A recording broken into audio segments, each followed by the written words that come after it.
Hello dear students. Navdeep sir की physics की class में आप सभी का स्वागत है। तो अपने कर रहे थे राजस्थान बोर्ड का जो ये चैप्टर नंबर 15 और सीबीएसई बोर्ड में चैप्टर नंबर 13 है नाभिकीय भौतिकी, या इसका नाम है नाभिक। ठीक है। और आज अपने इसका पार्ट नंबर 6 डिस्कस करने जा रहे हैं। इसमें अपने आज का जो टॉपिक है वो है रदरफोर्ड सोडी का रेडियो एक्टिव क्षय का नियम। ये एक ही टॉपिक अपने इसमें डिस्कस करेंगे। और आज का टॉपिक मैं आपको बता दूं, आप अपने माइंड सेट उस तरीके से कर लो कि आज का टॉपिक थोड़ा हार्ड है। ठीक है ना। तो अपनी तरफ से मैं समझाने की पूरी ट्राई करूंगा। और अगर आपको ना समझ आए तो इस वीडियो को 2-3 बार देखना, आपके ऑटोमेटिक समझ आ जाएगा। ये वाला जो टॉपिक है थोड़ा सा हार्ड पड़ता है, लेकिन सिंपल वे में अपने इसको समझने की कोशिश करेंगे। तो चलिए स्टार्ट करते हैं आज का वीडियो। तो देखिए, आज का टॉपिक स्टार्ट करने से पहले थोड़ा सा आपको मैं बैकग्राउंड बता दूं। जो प्रीवियस वीडियो थी उसमें अपने रेडियो एक्टिविटी या रेडियो सक्रियता के बारे में पढ़ा था। और उसमें क्या कहते थे अपने कि रेडियो एक्टिवता वो घटना होती है जिसमें क्या होता है, कोई भी जो रेडियो एक्टिव पदार्थ है अपना, यानी कि जो बाहरी नाभिक है, वो अपने आप में से कुछ विकिरणों का उत्सर्जन करके और हल्के नाभिकों में क्या हो जाते हैं, परिवर्तित हो जाते हैं। तो रेडियो एक्टिवता की घटना ऐसी थी कि इसमें क्या होता है, एक तत्व से दूसरे तत्व में क्या हो जाता है, आपका चेंज हो जाता है। मतलब कोई भी एक तत्व टूट के किस में चेंज हो जाएगा, दूसरे तत्व में चेंज हो जाएगा। ठीक है। तो अब देखो क्या है जो इनका नियम, तो पहले पढ़ो, थियोरटिकल है। और आज इसमें आपका जो पहला डेरिवेशन है वो भी आएगा। ठीक है ना। इस चैप्टर का पहला डेरिवेशन वो भी इसमें करेंगे। तो रेडियो एक्टिव तत्व सामान्यतः विघटित होकर, विघटित होने का देखो दो और नाम है, एक तो टूटकर, सिंपल भाषा में से टूटकर कहेंगे, या फिर क्षयित होकर। ठीक है। रेडियो एक्टिव जो तत्व होते हैं, इस तत्व की जगह आपको रेडियो एक्टिव पदार्थ भी मिला हुआ लिख सकता है, या फिर आपको इसकी जगह मिलेगा रेडियो एक्टिव नाभिक। ठीक है। तो तत्व हो, पदार्थ हो, नाभिक हो, कोई भी है, या फिर विघटित होकर, टूटकर या क्षयित होकर। ठीक है। नए तत्वों या नाभिकों का क्या करते हैं, निर्माण करते हैं। रेडियो एक्टिवता की घटना में यही होता है, नए नाभिकों का या नए तत्वों का निर्माण होता है। इस घटना में अल्फा, बीटा और गामा किरणों का क्या होता है, उत्सर्जन होता है। और इस घटना को क्या कह देते हैं अपने, रेडियो एक्टिव क्षय कह देते हैं। ठीक है। इस घटना को यानी कि एक नाभिक से दूसरे नाभिक या एक तत्व से दूसरे तत्व में चेंज होने की जो घटना होती है, इसको रेडियो एक्टिव क्षय भी कहा जाता है। रेडियो एक्टिवता या रेडियो एक्टिव क्षय कह देते हैं इसे। ठीक है। अब नेक्स्ट देखो पॉइंट क्या है कि जो रेडियो एक्टिव क्षय है वो एक यादृच्छिक प्रक्रिया है। यादृच्छिक का मतलब अपनी इच्छा के अनुसार चलने वाली प्रक्रिया।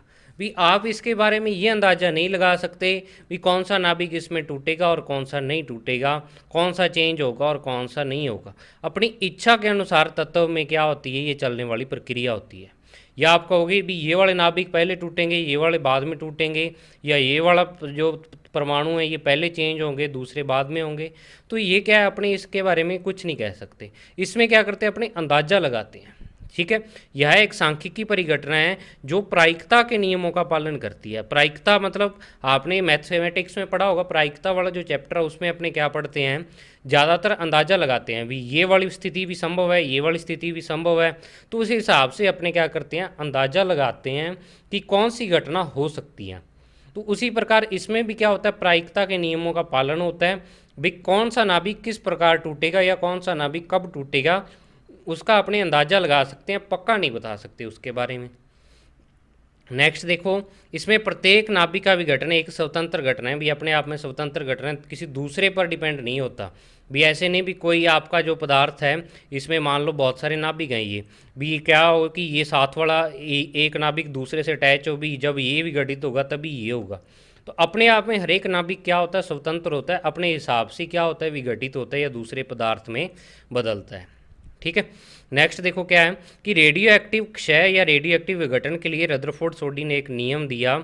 इस नियम के अनुसार, अब नियम समझो, देखो क्या है कि यदि किसी पदार्थ के प्रतिदर्श में, प्रतिदर्श मतलब सैंपल जो होता है, ठीक है ना, प्रतिदर्श आपको यहाँ लिखा हुआ मिलेगा। तो प्रतिदर्श का इंग्लिश में मीनिंग अपने को समझ आ जाता है, सैंपल मतलब पदार्थ का कुछ आपको भाग दे दिया, कोई भी आपको पदार्थ दे दिया। ठीक है। तो अब उसमें क्या होगा, किसी समय t पर सक्रिय नाभिकों की संख्या n है। अब एक इसमें आ रहा है वर्ड सक्रिय नाभिक। भी ये क्या चीज़ होते हैं, सक्रिय नाभिक। तो इसको समझने के लिए आपको अभी मैं एक डायग्राम के थ्रू समझाता हूँ इसे। तो देखिए क्या है, आपके सामने एक डायग्राम है। इसमें ये वाला जो पार्ट है, ये वाला जो मैंने सर्कल दिखा रखा है, ये क्या है कि कोई भी नाभिक है, बाहरी नाभिक है ये, ठीक है ना। मैं यहाँ पे लिख देता हूँ कि ये वाला जो नाभिक है कौन सा है, बाहरी नाभिक है, या आप रेडियो एक्टिव नाभिक भी बोल सकते हो। अब ये नाभिक क्या करता है, अपने में से कुछ विकिरणों का उत्सर्जन करके और दो हल्के नाभिकों में टूट जाता है। ये दो से ज़्यादा भी टूट सकता है, अपने कम से कम क्या लेते हैं, दो हल्के नाभिकों में ये वाला नाभिक क्या हो जाता है, टूट जाता है। तो ये क्या है कि जो रेडियो एक्टिव क्षय होता है, या रेडियो एक्टिव क्षय में यानी कि अल्फा बीटा गामा विकिरणें निकलने के बाद क्या होते हैं, नाभिक चेंज होते हैं। तो ये ऐसे नहीं भी नाभिक क्या हो जाएगा, इसका विस्फोट हो जाएगा, दो टुकड़ों में बंट जाएगा और एक टुकड़ा ये बन जाएगा, एक टुकड़ा ये, ऐसे नहीं होता है।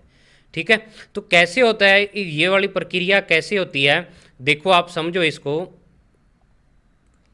कि इसके जो आपका मूल नाभिक है, ये वाला नाभिक कौन सा है, मूल नाभिक है। तो इसके क्या है कि इसके अंदर जितने भी नाभिक हैं, आपको पता है कि जो आपका ये तो क्या है, पदार्थ है, ठीक है ना, पदार्थ है ये वाला, और इस पदार्थ के अंदर बहुत सारे परमाणु होंगे और परमाणुओं के अंदर नाभिक होंगे। तो मैं ओनली नाभिक दिखा रहा हूँ यहाँ पे भी, ये कोई नाभिक है। अब ये नाभिक क्या होता है, इसमें टूटना स्टार्ट हो जाता है। मान लो पहले ये वाला नाभिक क्या होगा, इस नाभिक में बदल गया, ये वाला जो नाभिक है इस नाभिक में बदल गया, ये वाला नाभिक है फिर इसमें चेंज हो गया, ये वाला नाभिक क्या है, इसमें चेंज हो गया। तो ऐसे क्या होते हैं, एक एक करके क्या होते हैं, नाभिक आपके दूसरे पदार्थ के नाभिकों में चेंज होते हैं। ठीक है, तो अब मान लो कि कुछ समय पश्चात इतने जो नाभिक थे इसके अंदर वो दूसरे पदार्थ में चेंज हो गए। ठीक है, चेंज हो गए, तो जो चेंज हो गए नाभिक हैं, यानी ये वाले जो चेंज हुए वाले नाभिक हैं, इसको तो अपने बोल देते हैं विघटित नाभिक। ये वाले नाभिक क्या हो गए, विघटित हो गए, या क्षयित नाभिक बोल देते हैं। ये वाले नाभिकों का क्या हो गया, क्षय हो गया, खत्म हो गए, मतलब अपने आप को ख़त्म करके इन्होंने इन दो पदार्थों में चेंज कर लिया। अब क्या होता है कि जो आपने सैंपल लिया हुआ है, जो आपने पदार्थ लिया हुआ है, उसमें ये वाले नाभिक बच गए। ये वाले जो इधर वाले नाभिक हैं, ये वाले नाभिक अभी तक क्षयित नहीं हुए। क्षयित का मतलब टूटे नहीं, अब दूसरे पदार्थ में अभी तक चेंज नहीं हुए। तो इन नाभिकों को अपने क्या बोल देते हैं, सक्रिय नाभिक बोल देते हैं। ठीक है, भी कुछ नाभिक तो क्या हो गए, चेंज हो गए। जो चेंज हो गए नाभिक उनको तो अपने क्या बोलेंगे, विघटित नाभिक। मतलब ये टूट गए नाभिक, किस में टूट गए, दो अलग पदार्थों में बदल गए या चेंज हो गए। तो चेंज होने वाले नाभिकों को तो बोलेंगे विघटित नाभिक, और जो आपके बचे हुए नाभिक हैं इसमें उनको क्या बोलेंगे, सक्रिय नाभिक बोल देंगे। तो मेरे को लगता है आपको समझ में आ गया होगा कि रेडियो एक्टिवता की घटना में जो नाभिक क्या होते हैं, चेंज होते हैं, या पदार्थ चेंज होता है, वो ऐसे नहीं कि सारा पदार्थ एक साथ हो जाता है, थोड़ा थोड़ा करके क्या होता रहता है, चेंज होता रहता है। तो जो जो पदार्थ, जो जो नाभिक इसमें क्या होते रहते हैं, चेंज होते रहते हैं, पदार्थ में जो नाभिक होते हैं वो चेंज होते हैं, उनको तो अपने विघटित, और जो चेंज नहीं हुई होते अभी तक उनको क्या बोल देते हैं, अपने सक्रिय नाभिक बोल देते हैं। भाई ये निष्क्रिय हो गए और ये सक्रिय हो गए। ठीक है, अब समझ आ गया होगा। अब अपने रूल पढ़ते हैं जो रदरफोर्ड सोडी वाला था। तो देखिए रूल क्या है आपके पास कि यदि किसी पदार्थ के प्रतिदर्श मतलब आपने सैंपल ले लिया, आपको कुछ पदार्थ दे दिया, ये वाला सैंपल ले लिया आपने पदार्थ का, मान लो यूरेनियम ले लिया आपने। ठीक है, सैंपल में किसी समय t पर सक्रिय नाभिकों की संख्या n है, मतलब इसमें से कुछ नाभिक तो ये वाले तो विघटित हो गए, इतने इतने नाभिक थे, और ये वाले क्या हो गए, बच गए इसमें। तो बचे हुए नाभिक को अपने सक्रिय नाभिक बोल देते हैं। तो इनकी संख्या कितनी मान ली अपने, n है। ठीक है, तो अब क्या होगा, इनके क्षय या विघटन की दर -dn/dt है। सक्रिय को यहाँ पे अक्षयित लिखा है मैंने, ये सक्रिय का दूसरा नाम है भी अक्षयित, यानी जो विघटित नहीं हुए नाभिक। तो वो नाभिकों की संख्या तो n है, और इनके क्षय की दर या विघटन की दर क्या है, dn/dt है। अभी डिटेल में बताऊंगा कि ये क्या है, विघटन की दर dn/dt है। तो क्या होगा, जो इनका नियम कहता है रदरफोर्ड और सोडी का, कि किसी भी क्षण नाभिक के जो विघटन की दर होगी, ठीक है, वो उसमें उपस्थित कुल सक्रिय या अक्षयित नाभिकों की संख्या के समानुपाती होती है। ठीक है भाई, जो आपको क्या याद रखना है भी, जो नाभिकों के विघटन की दर है dn/dt है, वो उसमें क्या होगा, अक्षयित नाभिकों की संख्या के समानुपाती होगी। और इसका गणितीय रूप देख लो नियम का, अभी इसको मैं आपको समझाता हूँ संख्यात्मक रूप में इसको दिखा के। ठीक है ना, फिर आपके और समझ आ जाएगा कि -dn/dt समानुपाती n होता है, या फिर समानुपाती चिन्ह को जब हटाएंगे तो -dn/dt लैम्डा n के बराबर आ जाएगा। लैम्डा यहाँ पे क्या आ गया, कांस्टेंट आ गया, समानुपाती नियतांक। दूसरी चीज, यहाँ नेगेटिव चिन्ह जो होता है वो बताता है समय के साथ नाभिकों की संख्या कम हो रही है, या आप यहाँ पे सक्रिय नाभिक लिख सकते हो। भाई जैसे जैसे टाइम बीतता है आपका, आपको पता है भी पदार्थ क्षय होता जाता है, पदार्थ का दूसरे पदार्थ में बदलता रहता है। तो पहले कुछ समय पहले तो इतना पदार्थ क्षयित हुआ था, फिर कुछ समय बाद और हो गया, इतना हो गया, तो अब बचा कितना, इतना ही रह गया। मतलब जो आपका मूल पदार्थ है उसमें क्या है, वो कमी हो रही है। जो उसमें सक्रिय नाभिक हैं उनकी समय संख्या में कमी हो रही है, क्योंकि वो विघटित हो रहे हैं, ठीक है, टूट रहे हैं, दूसरे नाभिकों में टूट रहे हैं, तो उसकी कमी को दर्शाता है। तो जो विघटन की दर है उसको, वो क्या होती है, आपके सक्रिय नाभिकों की संख्या के समानुपाती होती है। लैम्डा एक कांस्टेंट है जिसे क्षयांक, विघटन स्थिरांक या रेडियो एक्टिव स्थिरांक कहते हैं। अब बहुत सारे बच्चों के दिमाग में आ रहा होगा भी सर ये है क्या चीज़, dN/dt क्या चीज़ है, n क्या चीज़ है। तो आपको मैं एक उदाहरण के थ्रू समझाता हूँ। आपकी बुक में उदाहरण नहीं है, आपकी बुक में तो इतना ही है, तो उदाहरण के थ्रू क्या हो जाएगा, आपको सिंपल तरीके से समझ आ जाएगा। तो सभी अपने दिमाग को कंट्रोल में रखते हुए, अभी आपको हाइपर नहीं होना, भी मेरे को तो समझ में नहीं आ रहा, समझने की कोशिश करनी है आपको, ठीक है ना। तो अब देखते हैं अपने एक एग्जाम्पल इसका। तो पहले आपको यही बता देता हूँ, देखो विघटन की दर अपने dN/dt लिखी है। नेगेटिव चिन्ह है तो अपने तभी लगाते हैं कि वो कमी को दर्शाता है, नेगेटिव चिन्ह है। जैसे नेगेटिव चिन्ह है पहले अपने दिशा को दिखाते थे, यहाँ नेगेटिव चिन्ह है ओनली कमी को दिखाएगा, और नेगेटिव चिन्ह का कोई लेना देना नहीं है, कमी को दिखाता है। तो dN/dt समझो क्या है पहले।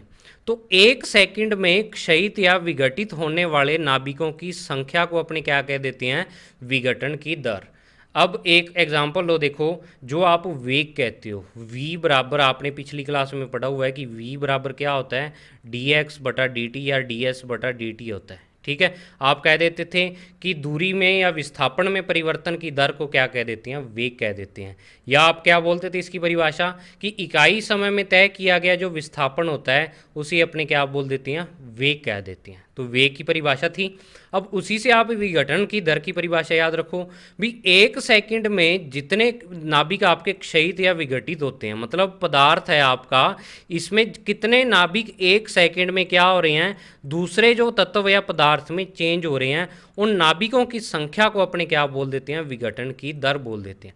मतलब ये 1 सेकंड में विघटित नाभिकों की संख्या, भी dt को आप क्या ले लो, 1 सेकंड ले लो, तो जो इसमें विघटित होंगे नाभिक, dN क्या है, 1 सेकंड में विघटित होने वाले नाभिकों की संख्या है, ठीक है।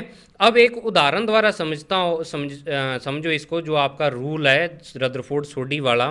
देखो रदरफोर्ड सोडी ने क्या बताया है कि जो इसमें विघटन की दर है वो सक्रिय नाभिकों की संख्या के समानुपाती होती है, मतलब जो विघटित नहीं हुए उन नाभिकों की संख्या के समानुपाती होती है। तो अब मैं मान रहा हूँ यहाँ पे कि एक सैंपल लिया हुआ, और सैंपल में कितने हैं, टोटल 1000 नाभिक हैं। आपने एक पदार्थ ले लिया, पदार्थ का सैंपल ले लिया, टोटल उसमें कितने हैं, 1000 नाभिक हैं ये वाले, ठीक है। और उसके जो विघटन की दर है वो आपको दी हुई है भी 10 क्षय प्रति सेकंड है, या 10 विघटन प्रति सेकंड है। मतलब इन 1000 में से 1 सेकंड में 10 नाभिक क्या हो जाते हैं, दूसरे पदार्थ में चेंज हो जाते हैं। समझ आई इतनी बात भी, विघटन की दर का मतलब 1 सेकंड में कितने नाभिक दूसरे में चेंज होते हैं। तो अर्थात 1 सेकंड में 10 नाभिकों का क्या हो जाता है, इसमें से क्षय हो जाता है। चेंज होने के कारण इसमें तो नाभिक क्या हो गए, वो कम हो गए, मतलब वो इसमें से अब क्या हो गए, 1 सेकंड बाद 10 नाभिक दूसरे पदार्थ में बदल जाएंगे। तो इसमें कितने बचेंगे, 990 नाभिक बचेंगे 1000 में से। 1 सेकंड बाद जो इसमें नाभिक बचेंगे इस पदार्थ के, वो कितने बचेंगे, 990 बचेंगे, ठीक है। तो अब देखो अपने क्या करते हैं, हम एक समयांतराल लेते हैं। एक उदाहरण दिया हुआ आपको कि एक समय का अंतराल ले लो, कुछ टाइम ले लिया, फिक्स टाइम अपने कि 10 सेकंड का टाइम है। तो 10 सेकंड पश्चात जो विघटित नाभिकों की संख्या है वो कितनी होगी। देखो 1 सेकंड में तो 10 नाभिक विघटित हो रहे हैं, तो अगर आपको कहूँ कि 10 सेकंड में कितने नाभिक विघटित हो जाएंगे, तो 10 × 10 हो जाएगा, यानी 100 नाभिक आपके क्या हो जाएंगे, 10 सेकंड बाद विघटित हो जाएंगे। तो अब आपने पदार्थ में लिए थे टोटल 1000 नाभिक, 1000 में से 10 सेकंड बाद कितने बचे आपके, जो इसी पदार्थ में 900 नाभिक बचे, बाकी के 100 नाभिक क्या हो गए, दूसरे पदार्थ में कन्वर्ट हो गए या दूसरे तत्व में कन्वर्ट हो गए। तो अब देखो 900 नाभिक इसमें शेष रह गए, तो 900 नाभिक शेष रह गए। तो अब रदरफोर्ड सोडी का जो नियम है वो कहता है कि अब जो विघटन की दर है वो सक्रिय नाभिकों की संख्या, तो अब इसमें सक्रिय नाभिक या शेष नाभिक कितने बचे, 900। तो जो इसकी विघटन की दर होगी वो 900 के अनुसार होगी, ठीक है ना। तो ये रदरफोर्ड सोडी का नियम का गणितीय रूप में आपको समझने का तरीका है।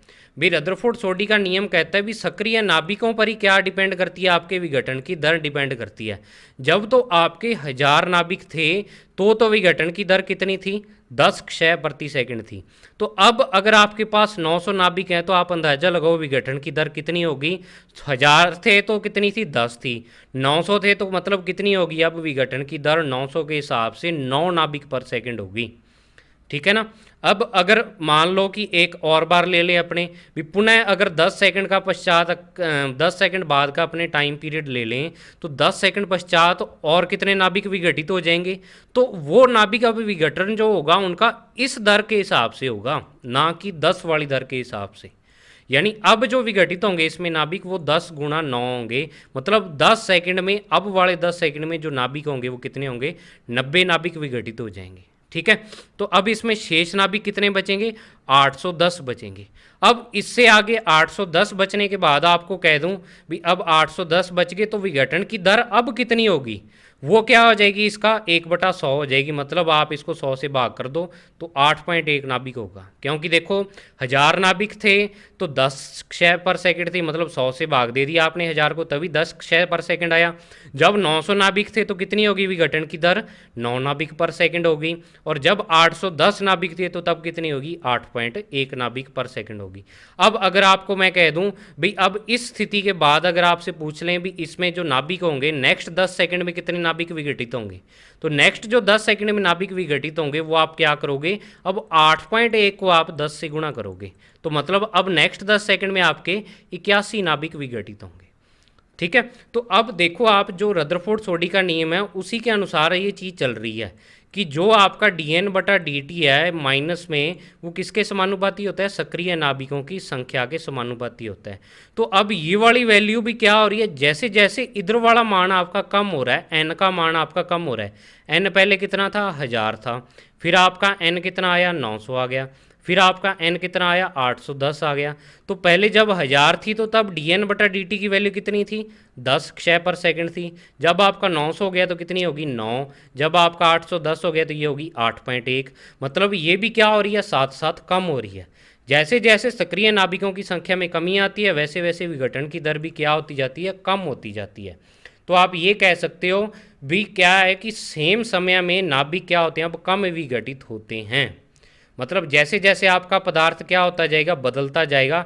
शुरू वाले नाभिक तो स्पीडली विघटित होंगे, ये तो क्या है कि इनको तो बहुत कम टाइम लगेगा शुरू वालों को तो विघटित होने में। लेकिन जैसे जैसे आपका जो सैंपल है या पदार्थ है वो कम होता जाएगा, उसके विघटन की दर भी उतनी क्या होती जाएगी, कम होती जाएगी। मतलब अब वो स्लोली स्लोली क्या हो जाएगा, विघटित होना स्टार्ट कर देगा।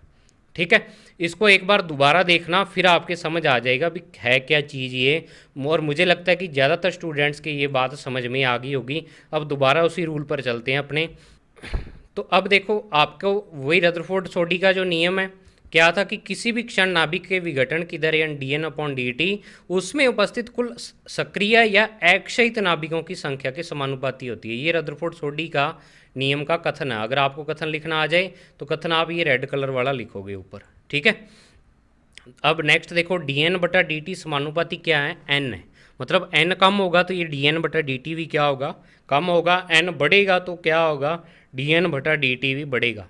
लेकिन टाइम के साथ n आपको पता है कम ही होता है। अब नेक्स्ट क्या है कि यहाँ आपने एक कांस्टेंट लगाया था। इस कांस्टेंट को लैम्डा एक क्या है, कांस्टेंट है। इस कांस्टेंट को क्षयांक, विघटन स्थिरांक या रेडियो एक्टिव स्थिरांक कह देते हैं। इसका जो नाम है वो डीके कांस्टेंट या डिसइंटीग्रेशन कांस्टेंट है। देखो विघटन का मतलब होता है टूटना, ठीक है। और इंटीग्रेशन क्या करता है, किसी भी राशि को जोड़ने के काम आता है। मतलब जो समाकलन होता है, समाकलन जोड़ने में काम आता है। तो डिसइंटीग्रेशन मतलब अब टूट रहा है तो इस कारण इसको डिसइंटीग्रेशन कांस्टेंट भी कहते हैं। मतलब ये टूटने की दर को बताता है। लैम्डा जो होता है इसका मान रेडियो एक्टिव तत्व का अभिलाक्षणिक होता है। अभिलाक्षणिक है, अभिलाक्षणिक का मतलब पदार्थ या तत्व पर निर्भर करता है। अभिलाक्षणिक का मतलब जो होता है, ये बुक में वर्ड दिया हुआ आपके अभिलाक्षणिक, कि ये उसके खुद के गुण होते हैं, करेक्टरिस्टिक्स। इसको अभिलाक्षणिक का जो इंग्लिश मीनिंग है वो होता है करेक्टरिस्टिक। मतलब ये पदार्थ पर निर्भर करेगा लैम्डा का जो मान होगा कि आपने कौन सा पदार्थ या कौन सा तत्व लिया हुआ है। हर एक तत्व के लिए लैम्डा का मान क्या होगा, अलग अलग होगा। ठीक है ना, उस पदार्थ पर निर्भर करेगा। तो आप कह सकते हो कि ये पदार्थ का अभिलाक्षणिक है। या पदार्थ पर निर्भर करता है। अब देखो नेक्स्ट है लैम्डा का जो मात्रक है वो क्या होगा, लैम्डा का मात्रक। तो देखो लैम्डा का मात्रक ऊपर निकालने के लिए डी एन बटा डी टी क्या था, लैम्डा एन के इक्वल था, तो लैम्डा की वैल्यू जो आ जाएगी वो डी एन बटा एन और इंटू डी टी। तो अब डी एन और एन इन दोनों की तो सेम यूनिट है, मतलब विघटन विघटन क्या होगी, कैंसिल होगी। तो क्या हो जाएगा 1/dt, मतलब 1/सेकेंड या सेकेंड इनवर्स। ये किसकी यूनिट होती है, वैसे आवर्ती की यूनिट होती है। तो ये भी एक तरह की क्या है, आवर्ती है। आवर्ती कैसे है कि लैम्डा अपने को बताता है कि 1 सेकंड में कितने आपके जो नाभिक होंगे विघटित होंगे। तो आवर्ती क्या होती है, 1 सेकंड में चक्रों की संख्या होती थी वहाँ पे, और यहाँ क्या होगी, 1 सेकंड में विघटनों की संख्या होगी। ठीक है, तो एक हिसाब से आवर्ती के जैसी इसकी क्या आ रही है, यूनिट आ रही है, और इसकी जो विमा हो जाएगी वो हो जाएगी m0L0t-1, ये हो जाएगी। नेक्स्ट देखो इसकी जो सूत्र स्थापना यानी फॉर्मूले का जो डेरिवेशन है वो क्या है, जो रदरफोर्ड सोडी ने फॉर्मूला दिया था। अब देखो अगर आप में से कुछ स्टूडेंट सोच रहे हो कि सर ये ऐसा होता क्यों है, तो ये रदरफोर्ड और सोडी ने अपने एक्सपेरिमेंट के बेस पे ये लॉ दिया था। अलग अलग तत्वों के लिए उन्होंने इसको ज्ञात किया, विघटन की दर को, कि 1 सेकंड में कितने नाभिक विघटित हो रहे हैं भाई, इतने फिक्स टाइम में इतने हो रहे हैं, तो अगले में कितने हो रहे हैं, उससे कम हो रहे थे कुछ भी। पहले 10 सेकंड में तो जैसे 10 नाभिक विघटित हो रहे थे, नेक्स्ट 10 सेकंड में वो 9 हो गए, नेक्स्ट 10 सेकंड में वो 8.1 हो गए। तो ये उनका एक्सपेरिमेंटल रूल था, उसी के आधार पर उन्होंने ये रूल दिया और आगे एक फार्मूला भी दिया उन्होंने। ठीक है, उस फार्मूले की सहायता से अपने या तो विघटित नाभिकों की संख्या, मतलब कितने नाभिक चेंज हो गए आपके दूसरे पदार्थ में, या आपसे पूछ लें भी सक्रिय नाभिक कितने रह गए, तो उसके लिए उन्होंने फार्मूला दिया था उसकी संख्या निकालने के लिए। वो सूत्र अपने इसमें पढ़ते हैं। ठीक है, तो देखो क्या है सूत्र, कि माना t बराबर 0 समय पर, मतलब प्रारंभिक समय जब आप पदार्थ ले रहे हो, किसी पदार्थ में सक्रिय नाभिकों की संख्या आपने मान ली n0, क्योंकि समय 0 है तो n0 उसमें क्या थे, सक्रिय नाभिक थे। मतलब t बराबर 0 समय पर जब उसमें विघटन प्रारंभ नहीं हुआ है, अभी वो पदार्थ क्या है, दूसरे पदार्थ में टूटना स्टार्ट नहीं हुआ है, तो जो आपने सैंपल लिया हुआ उसमें टोटल नाभिक अपने कितने मान लिए, n0 मान लिए। अब क्या करते हैं कि t समय पर पदार्थ में सक्रिय नाभिकों की संख्या, अब कुछ समय अपने t लेते हैं, तो आपको पता है इसमें से ये जो अगर रेडियो एक्टिव पदार्थ है तो कुछ नाभिक इसके क्या हो जाएंगे, विघटित हो जाएंगे, टूट जाएंगे। तो अब इसमें जो बचे हुए नाभिक हैं, सक्रिय नाभिक हैं, वो कितने हैं, n है। स्टार्टिंग में टोटल कितने थे, n0 थे, और t समय पश्चात क्या हो गए, कुछ नाभिक टूट गए, तो जो इसमें बचे हुए नाभिक हैं वो कितने ले रहे हैं, अपने कैपिटल n ले रहे हैं। ठीक है, तो t समय पर सक्रिय नाभिकों की संख्या m है, n है। तो समीकरण 1 जो ऊपर आ रही थी, एक समीकरण कौन सी है, याद रख लो, ये वाली समीकरण 1 है जो रदरफोर्ड सोडी का नियम है। तो समीकरण 1 से dn बटा dt लें अपने, तो लैम्डा n के बराबर आ जाएगा माइनस का, और या फिर इसको क्या करो, dn बटा n और माइनस को उधर भेज दो और dt उधर चला जाएगा। कैसे, नहीं समझ आया, तो देखो कैसे, इस dt को तो इधर भेज दो, ठीक है, और इस n को क्या करो, इस dn के बटे में ले आओ और माइनस का साइन भी इधर भेज दो, तो माइनस इधर लग जाएगा। समझ आया। अब नेक्स्ट देखो, एक चीज़ और स्टूडेंट्स के मन में आती होती है, वो भी आपकी क्लियर कर दूं, कि कई स्टूडेंट सोचते हैं ऐसे भी, सर इसको ऐसे ही क्यों किया, जो आपका डेरिवेशन है इसको ऐसे ही क्यों किया, दूसरे तरीके से भी कर सकते थे, कुछ भी हो सकता था इसमें।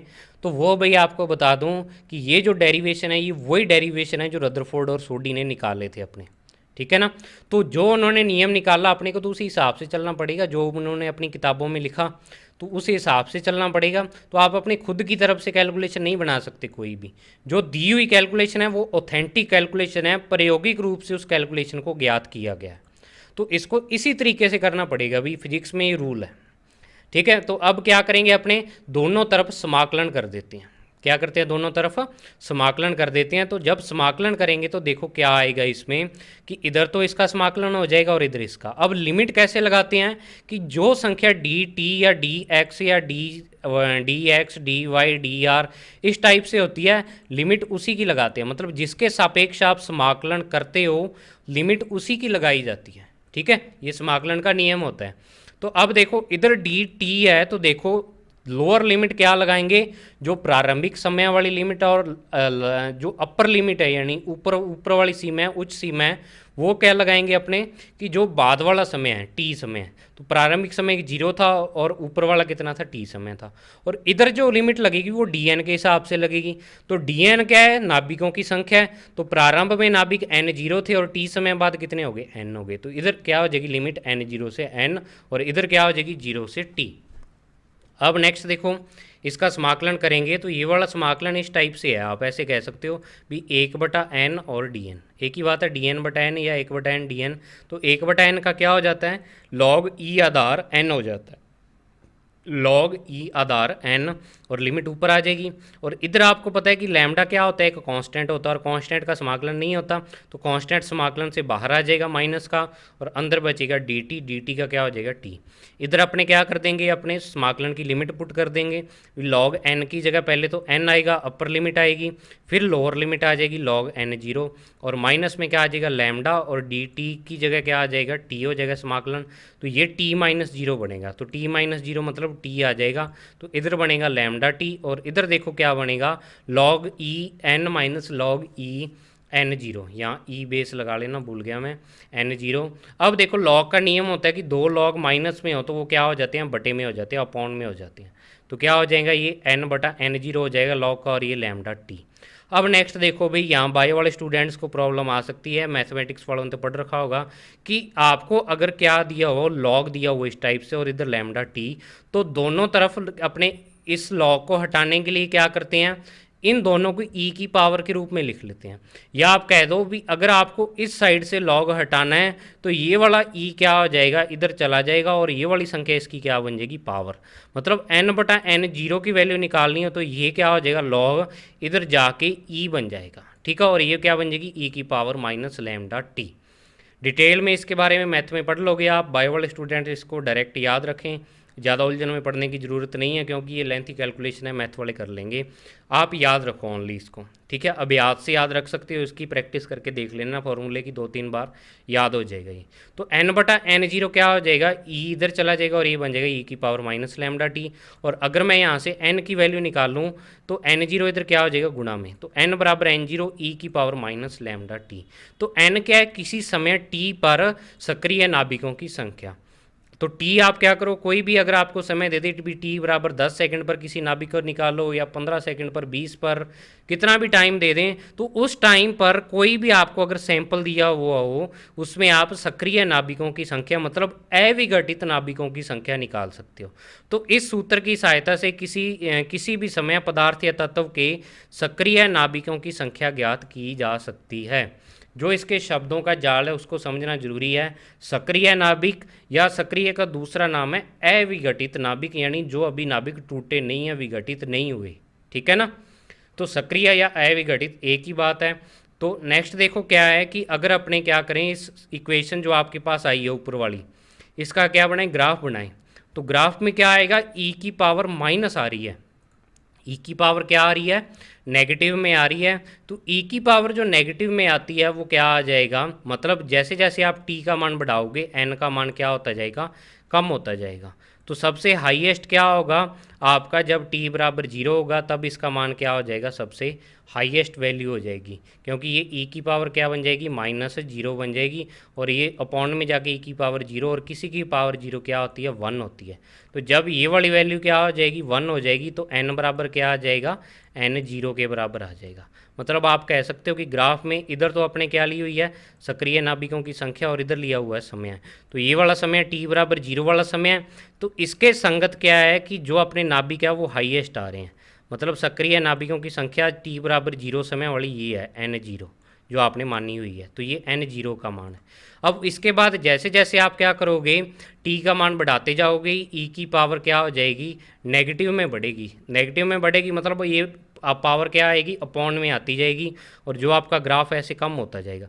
मतलब समय के साथ साथ क्या होती है, सक्रिय नाभिकों की संख्या चरघातांकी रूप से घटती है। ये ई का ग्राफ होता है नेगेटिव में, अगर ई का पॉजिटिव में देखें तो ऐसे जाता है ग्राफ ये, और अब क्या आ रहा है, ऐसे आ रहा है, यानी घट रही है साथ साथ। तो वही चीज़ है कि नाभिकों की संख्या ज्ञात की जाती है। अतः रेडियो एक्टिव क्षय की घटना में सक्रिय नाभिकों की संख्या चरघातांकी रूप से कम होती है। चरघातांकी मतलब ई की पावर की रूप में क्या होती है, कम होती है। तो आपको ये ग्राफ याद रखना है। अब नेक्स्ट देखो, अगर आपसे पूछ लें, ये न्यूमेरिकल के लिए है जो लास्ट लाइन आपको करवा रहा हूँ, कि अतः टी समय पर विघटित या क्षय हो चुके नाभिकों की संख्या निकालनी हो। भी ऊपर वाली जो संख्या थी ये वाली, ये तो थी अक्षयित नाभिकों की संख्या या सक्रिय नाभिकों की संख्या। और अगर आपसे अब इसके विपरीत पूछ लें, भी विघटित होने वाले या क्षयित नाभिकों की संख्या कितनी होगी, तो अपने क्या करेंगे, जो इसमें टोटल नाभिक थे, टोटल नाभिक कितने थे, n0 थे स्टार्टिंग में, अब उसमें से क्या हो गए, n तो क्या हो गए, विघटित हो गए, तो बचे सॉरी n तो क्या रह गए, इसमें सक्रिय रह गए, अविघटित रह गए, तो विघटित कितने हुए, इन दोनों को माइनस कर देंगे। तो वही चीज़ है कि t समय पर विघटित या क्षय हो चुके नाभिकों की संख्या, भी टोटल जो कितने थे, n0 थे, और उसमें से बचे कितने, n, तो क्षय कितने हो गए, n0 माइनस n हो गए। और इस n की जगह पे क्या करेंगे, अपने ऊपर वाला फार्मूला पुट कर देंगे, जो अभी आपने ये वाला फार्मूला पढ़ा है। भी n की ये वाली वैल्यू कहाँ रख देंगे, यहाँ पे रख देंगे, ये वाली वैल्यू की जगह पे n की ये वैल्यू पुट करेंगे, तो n0 तो था ही, और n की जगह अब क्या आ गया, n0 e की पावर माइनस लैम्डा टी, तो n0 दोनों में से क्या आ जाएगा, कॉमन, तो ये बचेगा 1 माइनस ई की पावर माइनस लैम्डा टी। तो क्षयित या विघटित नाभिकों की संख्या इस सूत्र की सहायता से आपको निकाल सकते हो, और अगर आपको अविघटित की पूछें तो अविघटित आप इस सूत्र की सहायता से निकाल सकते हो। तो भाई थोड़ा सा कॉम्प्लिकेटेड टॉपिक है, मेन चीज़ इसमें है रदरफोर्ड सोडी का नियम, आपको समझना जरूरी है, ठीक है ना। क्या है रदरफोर्ड सोडी का नियम, एक बार दोबारा देख लो भी। जो क्या होती है, क्षय की दर होती है, रेडियो एक्टिव नाभिकों के क्षय की दर, मतलब नाभिकों के टूटने की जो दर होती है, भी 1 सेकंड में आपके कितने नाभिक टूट रहे हैं, वो दर क्या होती है, किस पर डिपेंड करती है, उसमें सक्रिय नाभिकों की संख्या पर डिपेंड करती है, मतलब बचे हुए नाभिक जो आपके अभी टूटे नहीं हैं उनकी संख्या पर। तो क्या होता है, आपको पता है, स्टार्टिंग में मान लो 100 नाभिक हैं, तो इसमें से जैसे आपको मैंने बताया था 1000 नाभिक थे, तो इस समय जो इनकी दर थी वो 10 नाभिक पर सेकंड की दर से टूट रहे थे। बाद में 10 सेकंड बाद का टाइम लिया तो इसमें कितने रह गए, 900। तो अब जो नाभिक टूटेंगे वो 9 नाभिक पर सेकंड के हिसाब से टूटेंगे। मतलब ये तो क्या आ रही है, एन आ रही है, और इधर जो वैल्यू आ रही है आपकी dn/dt आ रही है। मतलब जैसे जैसे ये वाली वैल्यू कम हो रही है, वैसे वैसे ये वाली वैल्यू भी क्या हो रही है, कम हो रही है, ठीक है ना। तो इसको वीडियो को 2-3 बार देखना, आपके समझ में आ जाएगा। तभी मैंने ज़्यादा टाइम लगा के एक ही टॉपिक कवर किया इस वीडियो में। तो ज़्यादा से ज़्यादा अपने फ्रेंड्स के साथ इसको शेयर करो, और अगर आपको कोई प्रॉब्लम हो तो इस पर क्या करूँगा मैं, और कोई तरीके से भी इसको समझाने की ट्राई कर सकते हो, लेकिन बेस्ट मेथड यही है, ठीक है ना। और कोई आपको प्रॉब्लम हो तो आप मेरा जो टेलीग्राम चैनल है उस पर पूछ सकते हो, टेलीग्राम चैनल पे मैसेज करके पूछ सकते हो, या फिर कमेंट बॉक्स में मैसेज करके पूछ सकते हो। आपकी हर संभव मैं मदद करने के लिए तैयार हूँ। और बहुत सारे स्टूडेंट कह रहे हैं सर चैप्टर सेकंड भाई चैप्टर सेकंड मैं स्टार्ट करूँगा, आप थोड़ा सा धैर्य रखो। आप जो यही चैप्टर स्टार्ट किया है इसको तो पूरा होने दो, फिर चैप्टर सेकंड ही स्टार्ट करेंगे, उसके बाद मैं लगातार चलूँगा। आप थोड़ा सा धैर्य बनाए रखें, इस चैप्टर को कंप्लीट कर लो। देखो चैप्टर सेकंड क्या है, chapter first second third fourth 4 chapter 7 number के हैं, और इधर आपके देखो ये क्या है, 14वां और 15वां जो चैप्टर हैं, ये 2 चैप्टर ही आपके 6 नंबर के हैं। तो उसमें से तो क्या है कि चैप्टर सेकंड में से क्या पता एक आधे नंबर का क्वेश्चन आए या ना आए, क्या पता आपके पहले तीसरे चौथे में से ही आ जाए, लेकिन यहाँ से आपको क्वेश्चन पक्का मिलेगा, 100% पक्का। तो तभी मैंने ये चैप्टर उठाए थे। चैप्टर थोड़े छोटे हैं लेकिन नंबर ज़्यादा कवर करते हैं ये। तो आप इस चैप्टर को एक बार करते रहो, इसके बाद अपने चैप्टर सेकंड ही स्टार्ट करेंगे। तो thank you, have a nice day.